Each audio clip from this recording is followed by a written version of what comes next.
Bismillahirrahmanirrahim. Assalamualaikum warahmatullahi wabarakatuh. Alhamdulillahilladzi ahalla nikah wa harrama as-sikar wa ja'ala al-mahabbata bainal qulubi hiya al-miftah. Wa qala jalla min qa'ilin 'aliman وأنكحوا الأيام منكم والصالحين من عبادكم وإمائكم إن يكونوا فقراء يغنيهم الله من فضله والله واسع عليم. وقال أيضا ومن آياته أن خلق لكم من أنفسكم أزواجا لتسكنوا إليها وجعل بينكم مودة ورحمة إن في ذلك لآيات لقوم يتفكرون. وأشهد أن لا إله إلا الله وحده لا شريك له وأشهد أن محمدا عبده ورسوله عبد لا يعبد ورسول لا يكذب بل يطاع ويتبع ولا يعبد الله إلا بما شرع. صلى الله عليه وعلى آله وصحبه وسلم تسليما كثيرا. أما بعد. Para alim ulama yang selalu kami muliakan, para sesepuh, para bini sepuh yang kami hormati, sahibul hajat yang semoga mendapat barokah, mempelai yang berbahagia, dan para hadirin semuanya. Alhamdulillah, pada pagi hari ini langkah kita dimudahkan oleh Allah Subhanahu wa taala untuk menghadiri akad nikah saudara Eka Syahbana bin Syahrizal dengan saudari Rizka Rofiani binti Idris Sairi, yang semoga keduanya oleh Allah Subhanahu wa taala dijadikan rumah tangganya penuh dengan sakinah, kedamaian, ketenangan, ketentraman, dan di dalamnya ada mawaddah warahmah, cinta dan kasih sayang. Akad nikah ini adalah merupakan perjanjian yang sangat dahsyat, perjanjian yang luar biasa, perjanjian yang sangat ditekankan. Karena itu Allah Subhanahu wa taala menyebutnya dengan mitsaqan ghalidha. Kata-kata mitsaqan ghalidha di dalam Al-Qur'an hanya diulang 3 kali saja. Yang pertama-tama di surah Al-Ahzab ayat nomor 7, yaitu perjanjian antara Allah dengan para nabi, terutama dengan para rasul ulul azmi. Allah menyebut perjanjian dengan mitsaqan ghalidha, perjanjian yang sangat ditekankan, yang sangat dahsyat, yang sangat luar biasa, yang benar-benar harus dihormati dan tidak diingkari. Kemudian Allah menyebutkan pula di dalam surah An-Nisa ayat 154, perjanjian antara Allah dengan Bani Israel untuk mengamalkan isi daripada kitab Allah. Allah menyebut mitsaqan ghalidha, perjanjian yang dahsyat. Kemudian yang ketiga, Allah menyebutnya untuk ikatan pernikahan di dalam surah An-Nisa ayat 21. Wa kaifa ta'khudunahu wa qad afdha ba'dukum ila ba'd wa akhadna minkum mitsaqan ghalidha. Para istri itu mengambil perjanjian yang sangat dahsyat dari suaminya, mengambil perjanjian yang ditekankan, yang harus benar-benar ditepati dari para suaminya. Jadi ketika ada akad pernikahan seperti ini, berarti sang suami berjanji untuk setia,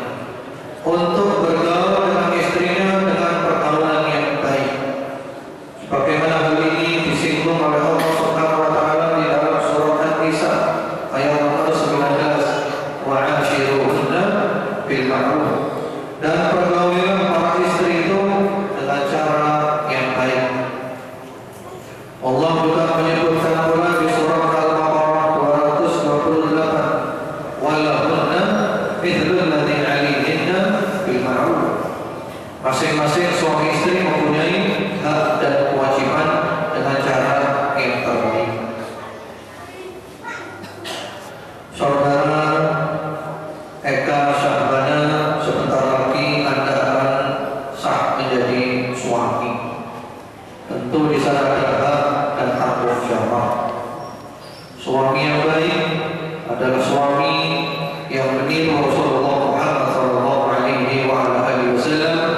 yang bertanggung jawab dalam urusan dunia, urusan akhirat, lahir, batin, jasmani dan rohani. Pernah Rasulullah SAW ditanya oleh seorang sahabat, sebagaimana di dalam hadits yang sahih, "Ya Rasulullah, ma haqqu zawjati ahadina 'alaina?" Wahai Rasulullah, apa hak istri kami atas kami? Yang ini merupakan kewajibannya suami. Beliau menyebutkan, "Antud'imaha idza ta'imta wa taksuha idza tasik wa la tadribil wajh wa la tuqabbih wa la tahjur illa bil bait." Kamu beri makan istrimu kalau kamu makan. Kamu beri pakaian istrimu kalau kamu berpakaian. Artinya memberikan sandang, pangan, papan sesuai dengan kemampuannya dan selayaknya. Kemudian jangan memukul wajah istri. Memukul wajah itu hukumnya adalah haram, apalagi wajahnya istri. Dan di dalam rumah tangga kita usahakan jangan sampai ada pemukulan walaupun selain wajah.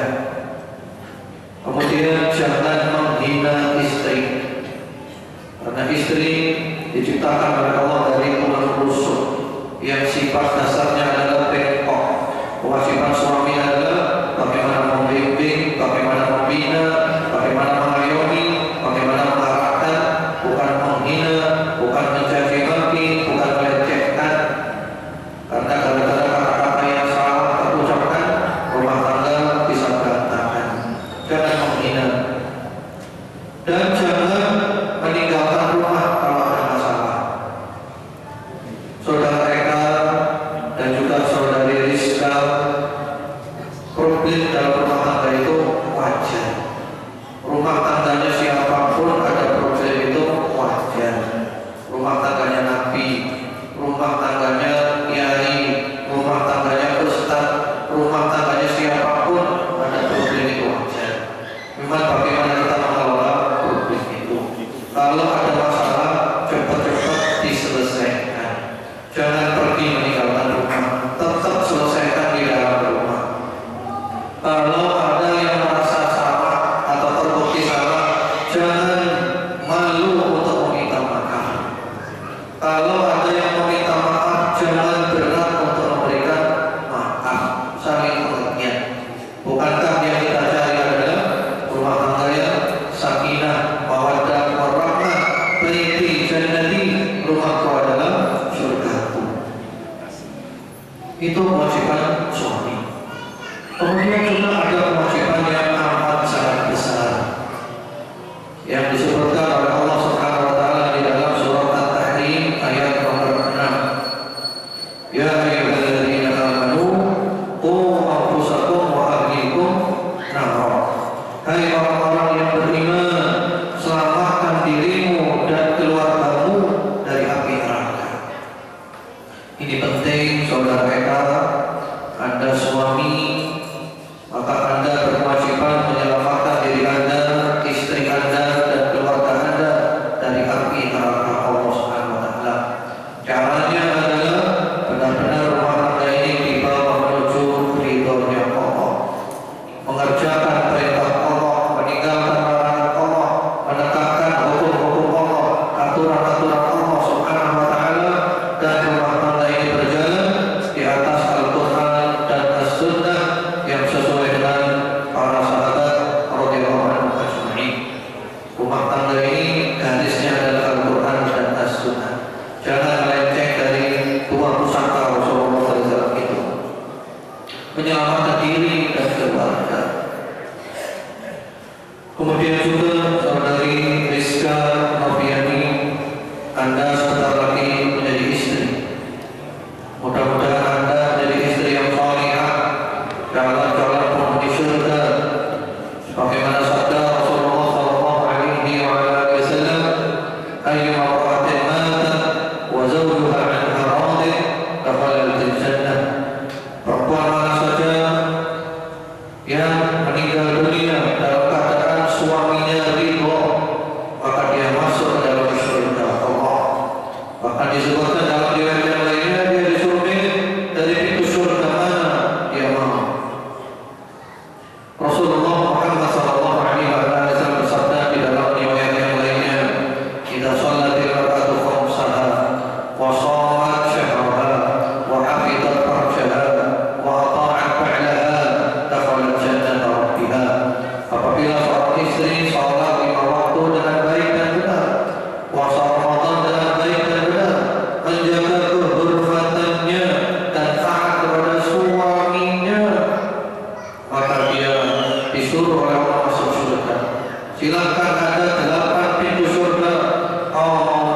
dengar, kami taati, selama bukan disuruh berbuat maksiat, selama istri itu mampu dan selama tidak membahayakan, taat.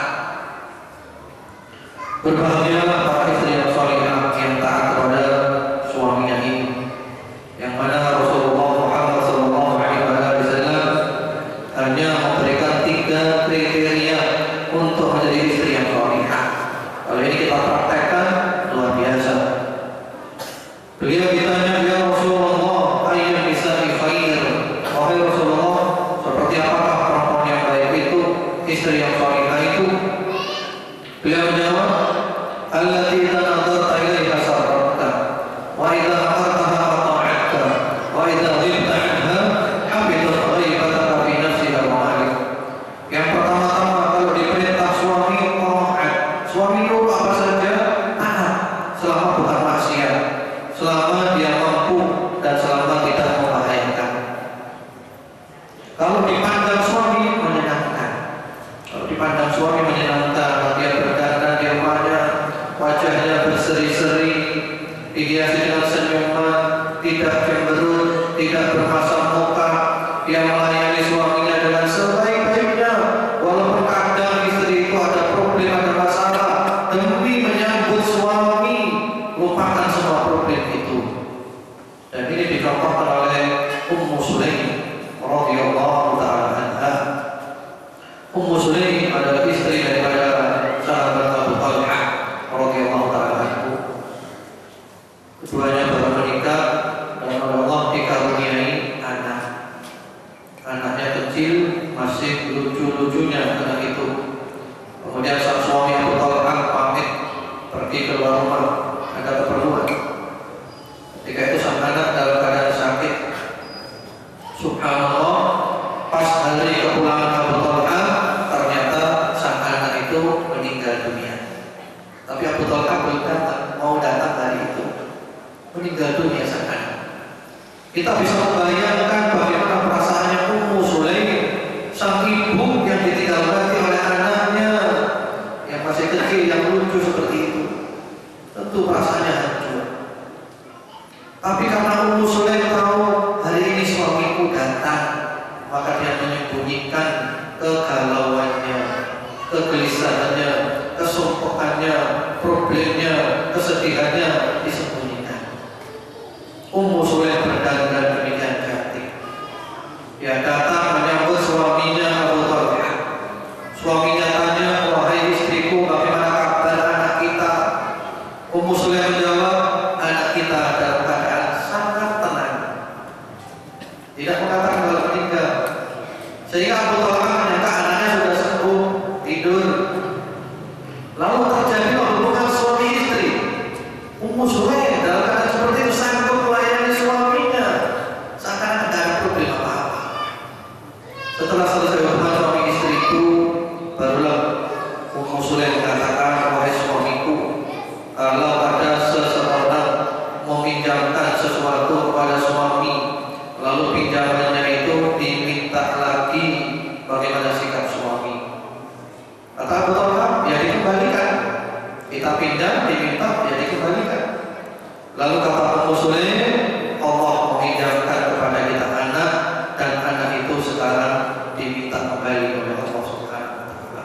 Allah Akbar. Jadi kalau mendapat sedih yang luar biasa, dia tutup, dia lupakan, dia pendam demi menyambut suami. Ini adalah perempuan-perempuan calon penghuni surga. Mereka adalah temannya Khadijah bintu Khuwailid, istri Rasulullah SAW. Mereka adalah temannya Fatimah Az-Zahra, putrinya Rasulullah SAW. Mereka adalah temannya Maryam bintu Imran dan temannya Asiyah bintu Muzaffir. Layak menemani perempuan-perempuan pemimpin ahli surga. Kemudian kalau ditinggal pergi oleh suami, ini yang ketiga.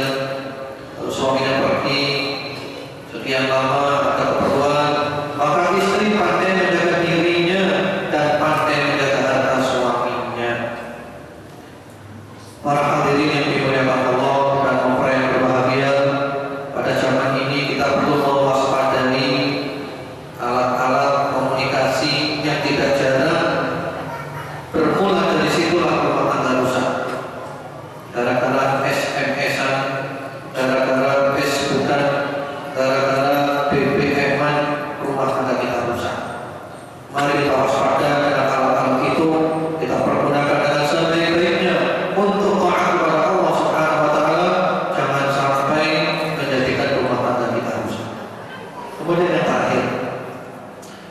Saudara Eka Sabana dan Saudari Rizka Robian, yang membuat rumah tangga sakinah itu adalah Allah. Yang menjadikan rumah tangga kita bahagia adalah Allah. Karena itu kalau kita ingin rumah tangga kita sakinah dan bahagia, kita harus taat kepada Allah Subhanahu wa taala. Suami taat kepada Allah, istri taat kepada Allah, insya Allah rumah tangga sakinah mawaddah warahmah.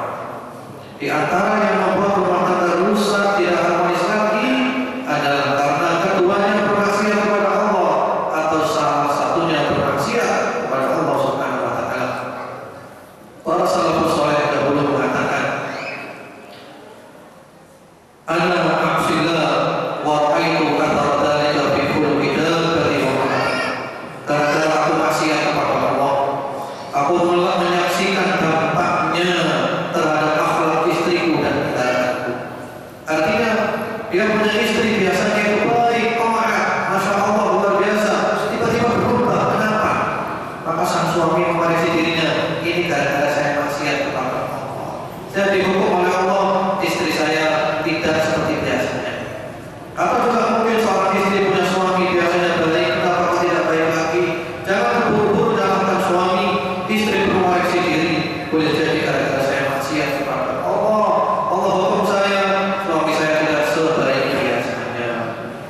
Inilah mungkin tausiah yang singkat. Mudah-mudahan walaupun singkat ini bermanfaat. Kita bertakwa kepada Allah. Allah memberikan jalan keluar, menjadikan semua yang sulit mudah. Allah memberikan rezeki dari arah yang diduga-duga. Dosa-dosa kita diampuni Allah dan kita diberi oleh Allah pahala yang banyak. Bertakwa kepada Allah, mengerjakan perintah Allah, meninggalkan larangan Allah, dan menegakkan hukum-hukum Allah. Kurang lebihnya saya mohon maaf. Wassallallahu ala sayyidina Muhammadin wa ala alihi. Wassalamualaikum warahmatullahi wabarakatuh. Bismillahirrahmanirrahim. Alhamdulillahirabbil alamin. Allahumma shalli ala Muhammad wa ala ali Muhammad wa sallim tasliman katsiran. Barakallahu lak wa baraka alaihi wa jama'a bainahuma fi khair ala khairi wal